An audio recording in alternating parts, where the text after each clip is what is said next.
Hi guys, welcome back our channel. இன்றைக்கி நாம் எங்கே போகிறோம் அப்படின்னு பார்த்தீங்கன்னா, ஒரு பழமையான ஒரு பசுமையான பல பேருக்கு தெரிஞ்சும் தெரியாமல் இருக்கிற ஒரு பழைய காலத்து குடைவரை கோயிலை பற்றி தான் பார்க்க போகிறோம். இது எங்கே இருக்குது அப்படின்னு பார்த்தீங்கன்னா, கன்னியாகுமரியின் தலைநகரான நாகர்கோவிலிருந்து சுமார் 28 கிலோமீட்டர் தொலைவில் உள்ள சிதறால் அப்படிங்கிற ஊரில் தான் இந்த கோயில் இருக்குது. கோயில் நீங்கள் போகிற வழி எல்லாமே பார்த்தீங்க அப்படின்னா ரொம்ப க்ரீனிஷாக இருக்கும். அது மட்டும் இல்லாமல் இந்த கோயில் ரீச் ஆகும் முன்னாடியே ஒரு பகவதி அம்மன் கோயில் இருக்கும். அந்த கோயிலும் ஒரு பழமையான கோயில் தான். இப்போ நீங்கள் கோயில் ரீச் ஆகிட்டீங்க அப்படின்னா கீழே பார்க்கிங் பிளேஸ் இருக்கும். பார்க்கிங்கில் வெஹிக்கிளை விட்டுட்டு மேலே ஒரு 1 கிலோமீட்டர்ஸ் கிட்ட நடந்து போகணும். மேலே போனீங்க அப்படின்னா பெருசாக தண்ணி வசதி எதுவுமே இருக்காது. ஸோ நீங்கள் கீழேருந்து வாட்டர் பாட்டில் எல்லாம் வாங்கிட்டு போகிறது பெஸ்ட். இங்கே பார்த்தீங்க அப்படின்னா பிளாஸ்டிக் பொருட்கள் எதுவுமே மேலே எடுத்துகிட்டு போக அனுமதி கிடையாது. அது மட்டும் இல்லாமல் இங்கே கேமரா எதுவுமே எடுத்துகிட்டு போகக்கூடாது. அதுவும் இல்லாமல் இங்கே டைமிங் பார்த்தீங்க அப்படின்னா மார்னிங் 8 to 4 o'clock தான். இந்த கோயில் பார்த்தீங்க அப்படின்னா சமண சமய துறவிகளோட கல்விக்கூடம், பல கல்வெட்டுகள் எல்லாமே இங்கே இருக்குது. அது மட்டும் இல்லாமல் இந்த கோவில் இப்போது இந்திய தொல்பொருள் ஆராய்ச்சி பராமரிப்பில் தான் இந்த கோயில் ஃபுல்லாகவே இருக்குது. இப்போது கோயிலை பற்றி பார்த்தீங்க அப்படின்னா, இந்த கோயில் கிமு 1ஆம் நூற்றாண்டில் ஆரம்பித்து கிபி 3ஆம் நூற்றாண்டில் கட்டப்பட்ட ஒரு கோயில். இது முதலாம் மகேந்திரவர்மனால் கட்டப்பட்ட ஒரு குகை வரை கோயில். இந்த கோயில் ஒரு பெரிய பாறை செதுக்கி கட்டப்பட்ட ஒரு கோவில். இந்த கோவில் கட்டப்பட்ட காலத்தில் இது ஒரு சமண சமய கோயிலாக தான் இருந்துச்சு. ஆனால் கிபி 13ஆம் நூற்றாண்டுக்கு பிறகு இது ஒரு ஹிந்து கோயிலாக மாற்றப்பட்டது. இங்கே பார்த்தீங்க அப்படின்னா ஏகப்பட்ட சிலைகள் இருக்கும். இது எல்லாமே ஒரே பாறையினால் வடிவமைக்கப்பட்ட ஒரு சிலைகள்.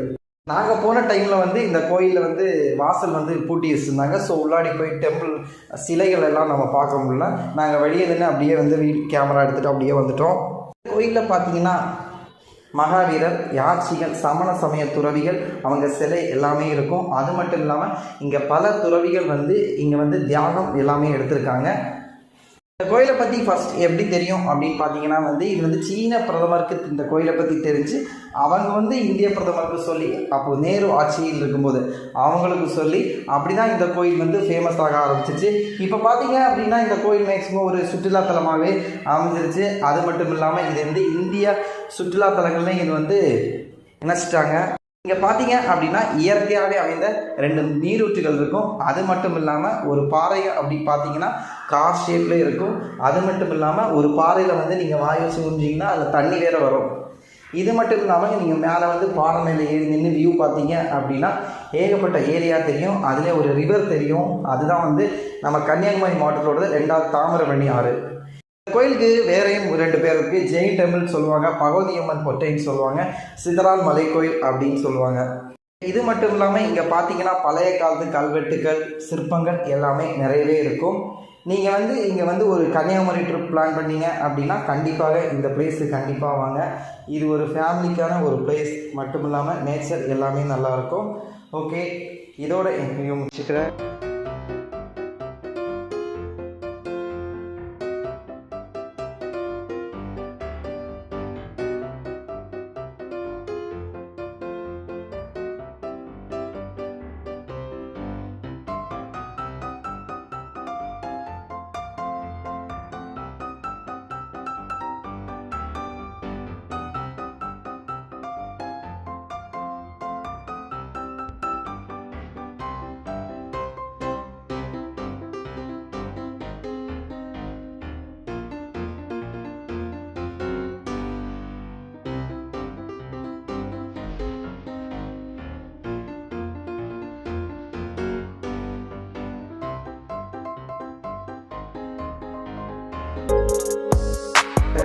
வீடியோ பிடிச்சிருந்துச்சுன்னா லைக் பண்ணுங்கள், ஷேர் பண்ணுங்கள், கமெண்ட் பண்ணுங்கள் மற்றும் மறக்காமல் சப்ஸ்கிரைப் பண்ணுங்கள்.